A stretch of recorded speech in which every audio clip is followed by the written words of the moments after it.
Kosovo and Serbia dialogue failed in Brussels, which is mediated by the European Union, because the stances are very different. Now, where do we go from here? There has been 8 rounds of talks until now.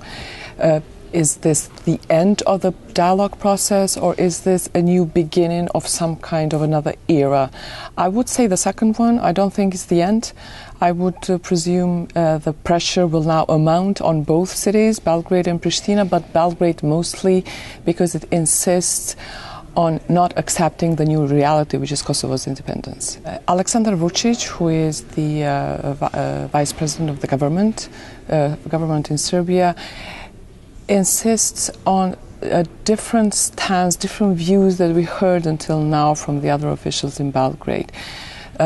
He is not accepting the new reality according to officials in Pristina, and this is where mostly the tensions were concentrated. News reports were telling us yesterday that the tones were high, that there were some moments that both sides clashed in verbal, and that made talks even more difficult. But Mr. Vučić is the real power in Serbia today. When they began, the gap was really, really wide. Now, Baroness Ashton, who has mediated the talks, said that the gap has gone narrow, meaning the sides have come closer, but the gap is extremely deep. It's very deep. And there are some points that at the moment look like irreconcilable. The Serbian side insists to create an association of Serbian municipalities in Kosovo based in the northern part of the country. And this is that officials in Pristina agree with. What they don't agree with is what kind of powers will this association have.